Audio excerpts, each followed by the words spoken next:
Hi guys, before we get into the video, did you manage to check out the link for your pop-out poster? I received my poster and it's a must-have if you're an Arsenal fan, and it's available all around the world. Hopefully you guys enjoy the video. Welcome back to Arsenal News TV, and today we're going to do the instant match reaction of West Ham 3, Arsenal 3. And for me, it was one of the most amazing games I've seen as an Arsenal fan. What a comeback. The only thing that I found as a negative was, why didn't we play like this from the beginning? And we could have got the final goal and got this 3 points for the club. But for me, it was still an amazing performance. There was brilliant goals. There were certain players that stood out to me. There was a lot of moments in the game. There's a lot to talk about. And I think it was one of a really good game if you're an Arsenal fan. And most generally, if you're a football fan, you're going to enjoy this match, as it was a brilliant goal. It was brilliant goals. It was brilliant performances. It was a turning points here and there, and it was such a interesting match in my opinion. But we'll get right into the talking points of this game, and we're going to first start off with the Jesse Lingard goal. And I think it was a brilliant goal for West Ham, and it showed Arsenal were lackluster from the beginning, and that West Ham were on it from the beginning, and they were ready to capitalise on the situation where Arsenal did play their match on Thursday, whereas West Ham had a week's rest, and they knew that Arsenal players were going to be tired.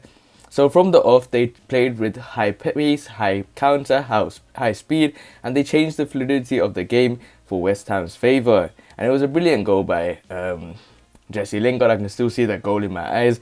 It was a beautiful pass from Mikel, and it wasn't that much of a good pass, but the way he controlled the ball, the way he took it, and the way that he kicked it with his outside of the foot, I think Bertler had no chance, and it was a brilliant goal by Jesse Lingard. And me as an Arsenal fan, I was stressing at this moment because it's a brilliant goal, and I thought Arsenal could make this comeback. But then Arsenal concede another goal, and I was stressed at this moment because I thought, okay, 2-0, it's only 17 minutes.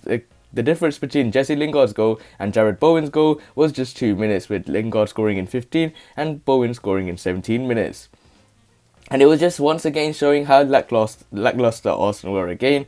And it was a smart goal by West Ham. It was a quick free kick, the way they quickly passed the ball. Nice one-touch passing through the net and into the net by Arsenal. And I think Bertler could have done way better when that comes to the save, because it was to his near post and he should have saved that shot. But even you can see that Bertler wasn't ready for that, and it went through his arms, and it was a brilliant goal by West Ham. And right now, at this moment in time, I'm thinking, okay, we're going to lose this game heavily. And then I was thinking, at least come on, Arsenal, you can score a goal. But then the next situation comes and Arsenal concede one more time, and this time it was roughly past 15 minutes or so, and I thought Arsenal were trying to build some momentum, but it was just West Ham attacking, and Arsenal had no chance of getting any hold of this game in my opinion. And I thought this was going to be an absolute thrashing, and I was worried what's going to happen. It's 3-0, it's going to change the momentum, it's going to change our whole season around, and it's going to go back to this negative shade of football. But then it was a brilliant goal by West Ham to make it worse. Made worse for me as an Arsenal fan, as it was a brilliant header by Mikel, and then it was a brilliant touch by Souček in the end, because he headed the ball and it actually clinged onto Souček, and he's the one that grabbed the goal for that game. And I was wondering, what is Arsenal going to do now? They are 3 behind, and when it comes to Arsenal, I don't see them come back. Even after one goal, they concede, they can't come back. But then it was a brilliant goal by Arsenal, and it was another one by Alexandre Lacazette where he took a shot.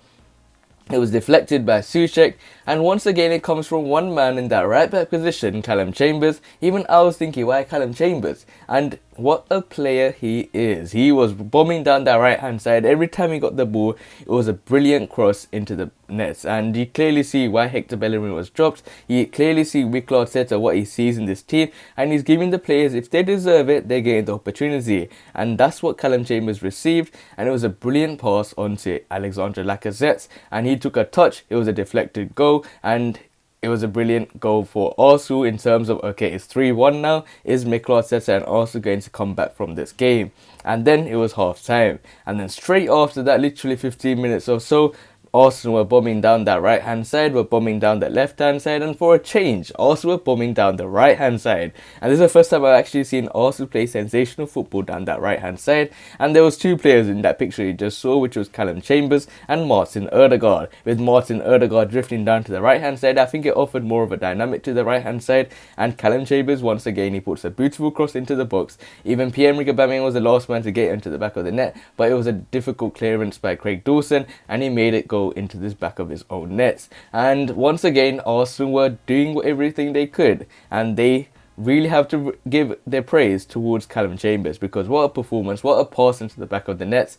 And Arsenal were playing very well from that moment. It was just starting to see 3-2, a big comeback. And then after that, well, West Ham were ready on the move to try and get a goal back. They were pushing, they had 2-3 chances. There was one moment where Callum Chambers had to make the last line clearance, and then it came to Mikel, and it was such an easy goal in my opinion. I see Thomas Partey scrambling to try and clear the ball out, and it was a lovely pass into Mikel, and Mikel hits the crossbar, the post, and that was something that us Arsenal fans had a sigh of relief, because that could have easily went to the back of the net, and that could have changed the whole momentum of the game. It could have led to Arsenal literally losing the game. But then, to Arsenal's luck in a way, they didn't concede that goal. And to me, Arsenal were trying to put all the bodies were on the floor, but Mikel was the last man. He was stretched for it, but he hit the post. And I thought Arsenal were lucky not to concede.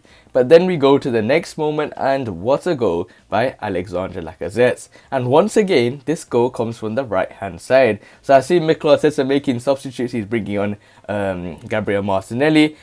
He's bringing on the likes of other players such as Smith Rowe. They all changed the game in my opinion. But when there was one man in the form of Martin Odegaard, what a pass he did to nicolas Pepe. And nicolas Pepe came on as the second substitute, and he made the pass into the box.